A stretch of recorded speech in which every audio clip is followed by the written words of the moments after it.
5 শতাধিক বাইকৰ সৈতে বৃহৎ বাইক ৰেলীৰে নিৰ্বাচনী চমক AIDF দলৰ প্ৰাৰ্থীৰ পঞ্চায়ত নিৰ্বাচনৰ দিন চমু চাপি অহাত ৰাজনৈতিক দলসমূহে নিৰ্বাচনী প্ৰচাৰ তীব্ৰতৰ কৰি তুলিছে।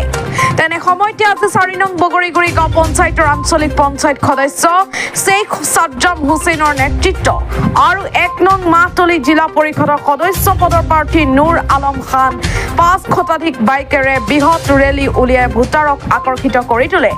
বগৰীগুৰি গাঁও পঞ্চায়ত এলেকাত উলিওৱা বাইক ৰেলীৰে শেখ সাজ্জাম হুছেইন জিন্দাবাদ, নুৰ আলম খান জিন্দাবাদ আদি শ্লোগানেৰে সমগ্ৰ অঞ্চল মুখৰিত কৰি তোলে। আমি 500 বাইক লৈ আজি প্ৰচেছন কৰিলো বগৰীগুৰি গাঁও পঞ্চায়তত। ইতিমধ্যে আপোনালোকে ৰাইজৰ উৎসাহ দেখা পাইছে।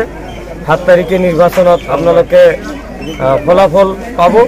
নিশ্চয় আমাৰ যি উৎসাহ উদ্দীপনা এইটো যাতে 7 তাৰিখলৈ থাকে আৰু সবৰে থাকিব। ইতিমধ্যে কংগ্ৰেছৰ যি কেণ্ডিডেট ইতিমধ্যে হাবাতৰি খাইছে আৰু এজন কেণ্ডিডেট আছে আপোনালোকে জানে এই নিৰ্দলীয়া, ইয়াৰ কোনো দল নাই, নিৰ্দলীয়া। ই বিজেপিকেও সমৰ্থন দিব পাৰে, AGPকো সমৰ্থন দিব পাৰে।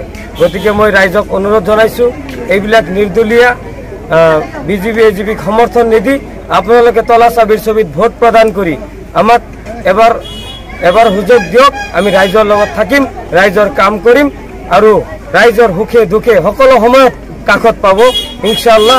এইখিনি কৈছো, মই এইখিনি ৰাইজক প্ৰতিশ্ৰুতি দিছো। হিলদল ভাঙি ৰাইজ ওলাই আহিছে।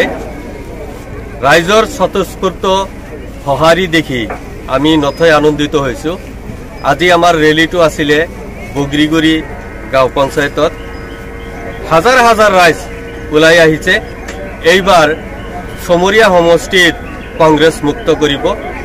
যিকোনো মানুহৰ মুখত এটাই কথা, কংগ্ৰেছৰ দুৰ্নীতি, এই টিকেট বেচা কিনা কৰা নেতাক আমি ভোট নিদিওঁ।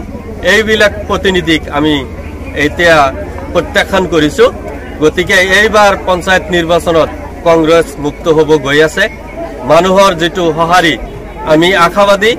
আমি ৰাইজৰ ওচৰত চিৰকৃতজ্ঞ যে তেওঁলোকে বুজি পাইছে কংগ্ৰেছৰ যিটো ভ্ৰষ্টাচাৰ দুৰ্নীতি সকলো বুজি পাইছে। আৰু মোৰ এগেইনষ্টত যিটো প্ৰতিদ্বন্দ্বী আছে কংগ্ৰেছৰ, তেখেতৰ বিষয়ে সকলোৱে গম পাই গৈছে। মোৰ লগত যিজন কাউন্সিলৰ আছে সাজ্জাম হুছেইন, মই ক'ব গ'লে 95% মানুহ মানে গাঁৱৰ পৰা এইটো জিপিৰ পৰা মোৰ লগত আজি সঁহাৰি দিলে। ৰাইজৰ সঁহাৰি চাই আমি আশাবাদী। ফলাফলটো আপোনালোকে 7 তাৰিখৰ পিছত নিশ্চয় গম পাব।